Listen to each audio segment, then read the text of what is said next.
Okay, hello everyone. Welcome to Being Patient Brain Talks. I'm Deborah Kahn, founder of Being Patient.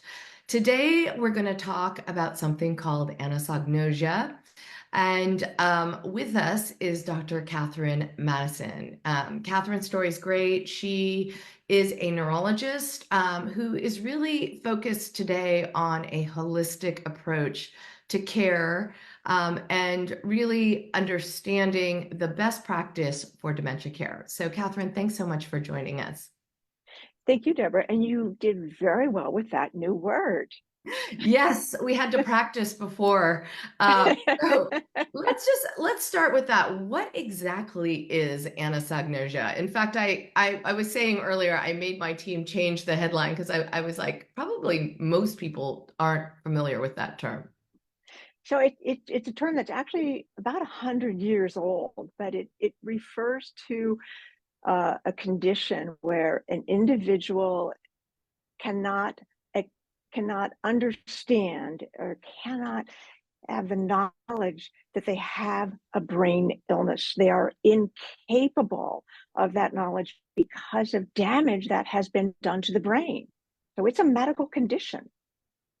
So, and I think that's quite common in terms of like, I know when my mom and you had a mom with Mm-hmm. dementia, but when my mom couldn't understand and was very defensive in that beginning stage that there was anything wrong. Does that go hand in hand with a dementia diagnosis, in particular Alzheimer's, that you just can't really understand that there is a problem? Well, you can't have universalities, and you can't say that everybody is like this or like that. But your mom most likely did have an element of anosognosia, which is present in 20 to 80% of individuals. So that's just consistent with the tremendous variability in it. And then you have fear when people with mild impairment can become hyper aware that there might be something wrong. And that, of course, I think would foster being defensive because they don't want something to be wrong. And then you add anosognosia in there. They can't really see it. I think that further supports their defensive position. Yeah. And I imagine like it's complex because Very. nobody wants to reach that stage where they're having problems with their memory. It's probably one of the most Mm-hmm. scary things that we all face, right? It's like not It's being. the ultimate existential crisis. Yeah, 100%. And, to a certain degree, we all go through it because as we age, there's certain signs of aging. It's not necessarily, in some people, it's memory loss that's worse than others. But there are signs, right? And like really just admitting that, is it normal? Is it not? Like, I think memory is one of these things that's easier to compartmentalize. Oh, I forgot something. And maybe you don't really want to talk about it with people, right? Is it something more serious? So, sorry, go ahead. Well, and you're right. We do all have those. I have them. I'm sure you do too, because we're really busy and we Yes, all the time. multitask and we're traveling and we're doing all sorts of different things. But and so we accept that. I oftentimes say to people, I said, we accept things like, I don't know, spots on your skin with aging. Well, we get spots on the brain too. And so that slows processes down, and trying to come up with that name of someone that we met 3 years ago at a party does indeed become more difficult, and even coming up with specific words in conversation becomes more difficult. I liken it to a hard drive that gets over full. But when those instances start to disrupt normal function, that's when all the red flags go up. Right. And then, so I should say, Catherine is the head of the Ray Dolby Brain Health Center. Well, no, no, no. I started it. You So started it. I'm sorry. You started yeah. it. I beg your pardon. You started. But what I love about and this is really what I want to kind of delve into is when neurologists really focus on behavioral, symptoms of disease. I think, you're committed to that as well. Tell me a little bit about the holistic approach. What is the right approach to dementia, especially in those early stages? I think you called it, there was a disease, a parallel disease or something. There's a term that you had, Oh, no, I call it a horizontal illness horizontal illness. That's it. Yeah. because it affects the individual and everyone who's connected with them in daily life. So being aware of this condition of anosognosia allows people and family members around the person who's having difficulty to alter their approach. So if, say for instance, like you with getting your mom to recognize that there was something wrong and getting her to see a doctor to get some screening and to get medical tests to look for something treatable and potentially reversible, that's all critical. But pushing and saying, but mom, I see this, is only going to make her dig her feet in further. So having in your head that she can't see this, okay, so how can I approach this creatively? I have actually in my career seen couples together because the wife wouldn't accept that there was anything wrong. And so the husband basically presented this as, well, we're all going in for a checkup. And so as a family member, you could reach out to your mom's or your spouse's doctor privately and say, I'm seeing this and that, and I'm very, very concerned. And I want to bring her in. Could you subtly present a cognitive screen as part of your normal checkup and normalize this whole thing Yeah. to start the conversation and then start an evaluation? Because anosognosia really delays diagnosis and treatment. It's interesting too, because the fact that you can't recognize that you are experiencing memory loss, of course, anyone would be, if you don't know you're losing your memory, you'd kind of look at the person. If someone, my husband or whoever said, I think you should get tested, it'd be like, what are you talking about? Right. So I think what you're highlighting here too is really the importance of getting a baseline assessment, because that Mhm. almost gives you a reason to discuss that there may be something that's happening. Right. It also gives all of us a reason to plan because I am of the mind that we should all plan that we might indeed come down with a dementia because age remains the number one risk factor. And so plan around for if and when you have a dementia. I have created a document that I shared with all of our three daughters about if I'm impaired, what I want, but more importantly, what I don't want. Yeah. That is 100%. I mean, like always in hindsight, I had wished I had so many more conversations with my mom, but Me often too. you just don't know what's coming up next, right? Correct. And Jennifer is asking, is anosognosia more common in one stage than another? That's a good question. It becomes more common as the illness becomes more severe, Jennifer. So that kind of makes sense. As you have more damage to the brain, you're going to get more disruption of these circuits that allow us self-referential thinking and can contribute to this condition of anosognosia. So it means, I mean, so what you're saying too is it can be present through the whole course of dementia. Absolutely. Yeah. Yeah. In my years of working with people, some of the ones that had the most distress were those who were aware of the changes. And for those people who had anosognosia and they weren't aware of the changes, their families had the more distress. Interesting. And Michael had asked us earlier, does everyone with Alzheimer's end up having anosognosia at some point? I can't answer that specifically. No one's studied it. There's a lot more research going on around anosognosia, which is good because scientists have gotten very interested in mapping all these brain circuits and functional MRI and everything. So now more research is going into it.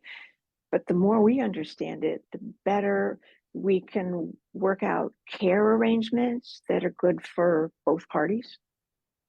Is there a part of the brain that is being impacted for the symptoms of anosognosia? Like, is it similar to maybe amnesia when we look at the brain, do we understand what exactly is causing this? Is this in the hippocampus region, or is that not known yet? That's where the research is being focused because it's contributed to by multiple regions within the brain and these networks, these connections within the brain. So that's where a lot of the research is going right now. So is there any way to, I mean, I guess like what you are saying is it's really important for everybody, the entire family, to understand what it is in terms of how to deal with it. Right. So they can come up with creative approaches. Say, for example, we talked about like going to the doctor as a couple to normalize getting care. I often advise if you want to try and get help in the home, like if a husband notices his wife is really having a lot of problems. I'm sorry, I'm picking on women because we're the most people who come down with dementia. But if someone notices that their mom or their wife is not taking care of things around the house, it's best not to say, "Mom, you need help in the home." It's better to say, "Mom, I've got this friend who just lost her job and she was working helping this family. And I was hoping you could help her out. Could she maybe work with you like 15 hours a week, just picking up around the house and helping you with errands and everything? Mom, it would make me feel so much better and it would really help this person." Take the focus off of the person who needs help and put it on someone else to engage them in their good nature to want to help someone else. It's not their problem. Right. It does, that does make a lot of sense. What about though, I mean, I have a friend who's going with through this with his own mother. She is really starting to exhibit like memory loss, and she has a killer memory. I mean, she'll remember things that, he Yeah. doesn't, right, from years back. Um, but, they don't, she really prides herself on having an amazing memory, right? And remembering things, but she's like now forgetting chapters, right? She'll forget things that has short-term Yeah. memories. Obviously, there's things that are coming up. They want her to get tested because they're worried, right? Well, what is causing this? She had a surgery lately. Could it be from that? But just even entering into that conversation is a really, really hard thing to do. So, my question is, how do you even get people into the doctors when there's not really a problem, but you think there needs to be a check? How should family members and loved ones deal with that? Well, it's kind of going back to that same process of normalizing it and going in with them. I think is the best strategy. I'm a big advocate for starting difficult conversations by engaging in it yourself. So aside from getting someone in to see the doctor, which you're right, it can be really challenging. I think we all tend to think about planning for what we might want in life, but we'll get around to that later, just like we'll get help in the home when we need it. And we can all facilitate that by planning and talking about it earlier. So there's this really great card game called Go Wish. Have you seen that? No. It's fabulous. So this is it's a game. It's a card game developed by a group called the Coda Alliance. And it really talks about what our priorities would be at the end of life.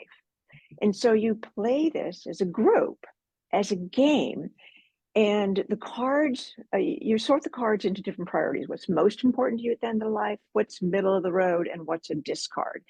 And they range from priorities such as, I want to be in my home, to I want to be in the hospital, and I want to be surrounded by family, to I want to be alone.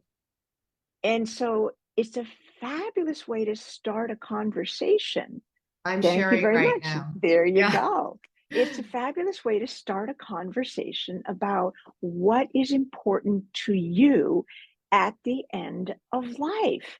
And by doing this, again, it's all about starting these conversations. The same thing with healthcare directives. I have worked with families where one person has some mild impairment, and I've worked with them and had the couple both complete their directive, and where they're kind of taking guidance from each other because they've been doing that for the last 40 years. And so it seems safe and okay. So this is a great conversation starter for a This is difficult conversation. this is great, and I love how it's culturally adapted to different places. It's That's amazing. Yeah. Yeah, that's wonderful. That is really brilliant, actually, to like make gamify it, and then Uh-huh. to You can do have, this over Zoom. yeah, that's great.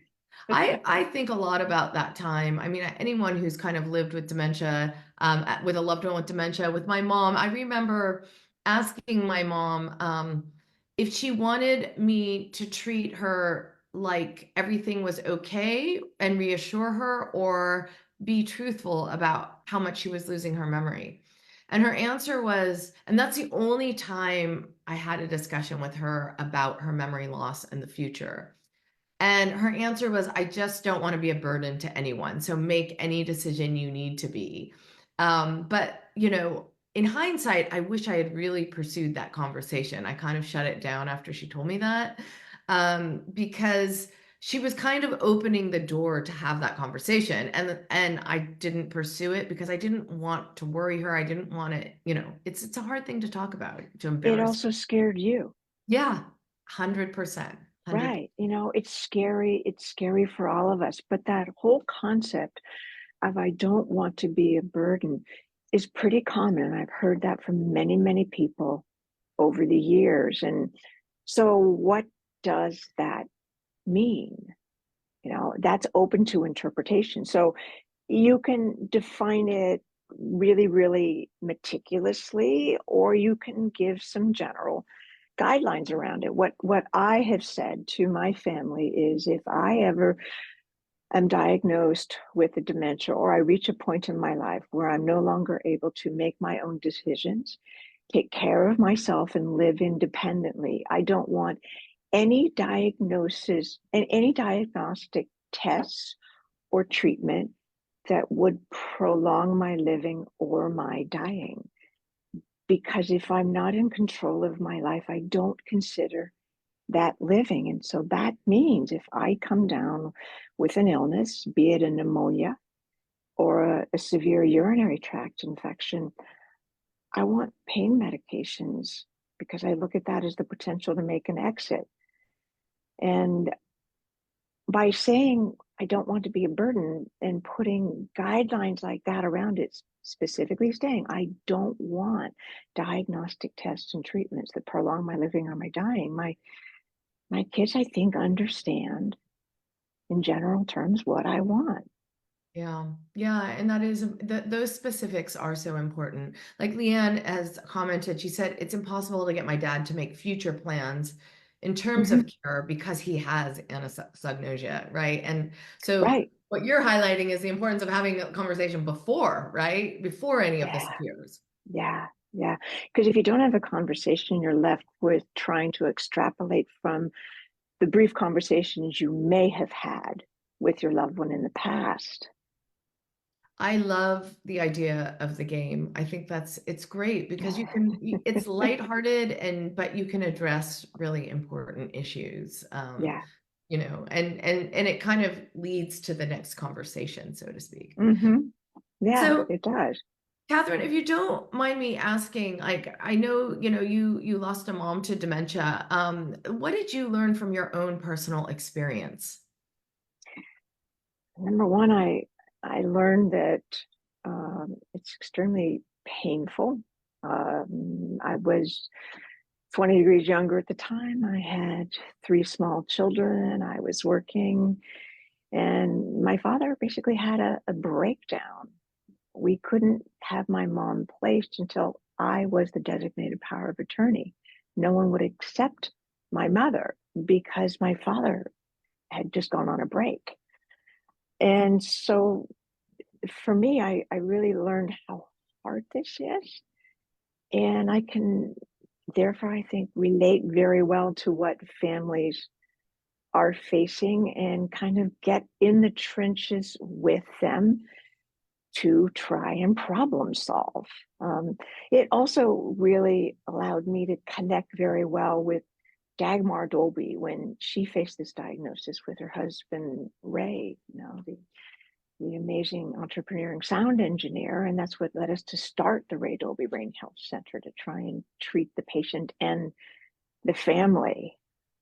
So my experience really taught me how to work in the trenches. And I do that with families because this is a really tough journey. It is a really tough, and it's a long journey too. That's one Yeah. thing that really has taken me aback. And, just with every stage, you're faced with almost a new set of problems, right? It's like they Mm-hmm. just keep coming at you, and Yeah. so tell me about a little bit about the journey. I often ask myself, how much does my mom really understand today? I think she's probably at 6, 7, like going into 7, stage 7, like she's at a later stage. But yet she surprises me because when we're making a joke at the dinner table, she laughs, right? And we're like, what? Mm-hmm. Like, Mm-hmm. but yet she's lost so many words.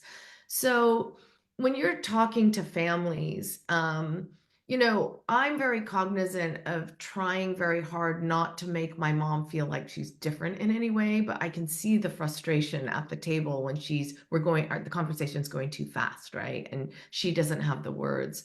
So I guess what my question is what is your advice to families in terms of moving with those stages? Because needs definitely change, communication changes, everything changes, right? So, what is it that you tell families to kind of navigate through the course of this disease?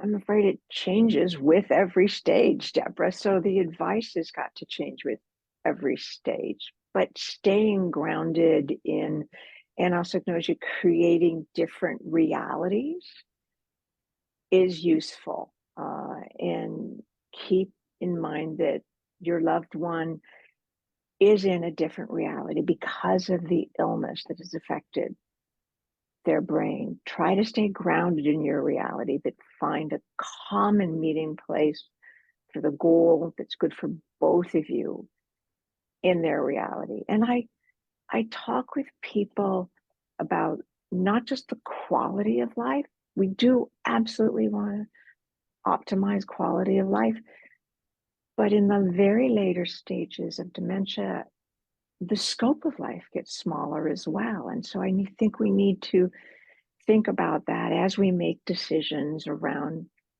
treatment. Does the scope of life get so small that maybe we shouldn't focus on prolonging it when someone is bedbound and being fed and changed? Maybe the quality could still be good, but the scope has gotten so small. I think we need to sometimes step back and say, what is our goal here? 100%. But yet, and I'm glad that you're addressing this because my sister and I have had this conversation, which is we always come back to mom would not want to be alive like this. Like, we know that with our Yeah, hearts. We know she would not want to be here. But at the same time, she's physically really healthy, right? I mean, yeah. she's so, there's nothing we can do, right? What like the thing is that the brain is almost in some cases separate from the body yet part of the body because her brain is diminishing yet her body is still incredibly strong, right, for her age especially. So I think what's hard at the end, at the later stage, is we know in our hearts she wouldn't want to live like this, but she's very much alive, right? She's so when you talk about that final stage, it's very hard for families. I totally get it. I think, yes, I would probably be inspired to leave a more specific mandate, but at the same time, when your brain is going, until you get to that final stage, you can still have a lot of vitality within you. I I agree. So it's always an assessment for that specific case, because for the people that aren't able to bring in care, this is a whole different analysis then. Mhm. Um, because it just destroys their life if too prolonged the loved one is living with dementia but needs that full-time care is requiring that they can't leave their life. That's a different scenario, Deborah. So it's unique for each case. 100%. So I love that as a neurologist, you also are really in tune with a lot of these issues, which a lot of neurologists aren't, right? It's like you really are focused on the kind of social behavioral side of things. That is really the part that takes a toll on you through the course Hmm. of this disease. So I really appreciate that. Any words of wisdom you want to leave with us? I think probably the most important thing to keep in mind is stuff happens. We can't control everything. No, we can't make it perfect. We can't fix it. Just kind of roll with the journey as it goes along and recognize you're doing the best you can. You can't fix everything. Let that go and Yeah. get help. Use the concept of the different realities and shifting who needs help here in order to get help in the home, but get help so you can take care of yourself. And for all of us, plan ahead. 100%. Okay, and I have to get one last question in because I know this has been a really great, well-attended talk. And Jennifer said, I'd love some suggestions for educating caregivers on how to interact with someone with anosognosia. Do you have those specific materials on a website or anything, or is there kind of like a cheat sheet you can give us in I'm terms of afraid I don't have a cheat sheet. I am finishing up a very short book about it to create just okay. that, a cheat sheet, because the concept is really groundbreaking when you're providing care. One of the biggest things for the caregivers is always getting someone out for a walk, and oh, she won't go out for a walk. She won't go out for a walk. Well, if you're telling her she needs to go out for a walk, no, she's not going to see the need. But maybe if you try something different, you have to custom tailor this. This is around person-centered care, which is the right way to approach everything, in my opinion. That you need to get out for a walk. Your doctor told you that you need some exercise, but you'd be so much more comfortable if she would accompany you. Again, it's not for the person who's impaired. They don't see their need. Own it for yourself that they're helping you, and that can sometimes really work. That's one. Yeah, and I think that's a really important thing to remember too, because it goes along the lines of like how people with dementia or Alzheimer's still can feel emotion, right? And so they Absolutely. want to help you, right? They want to be Right. feel useful, right? And so if you Uh-huh. change that spin, then you're more likely to get Yeah. the, where you want to go, right, as a caregiver. Hmm. So thank you so much, Catherine, for your insight. When's the book coming out? We can. I'm just finishing it up, Deborah, and then I'll have to get it out. Okay. We will check back with you.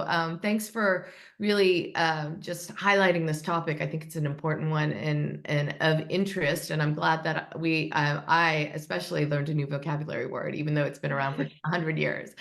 Um, So And thank thank you you for so everything much for you do. sharing. Yeah, and it's wonderful to see you and keep us abreast of your book and your work. It's great. So thank you so Thank much. you so much.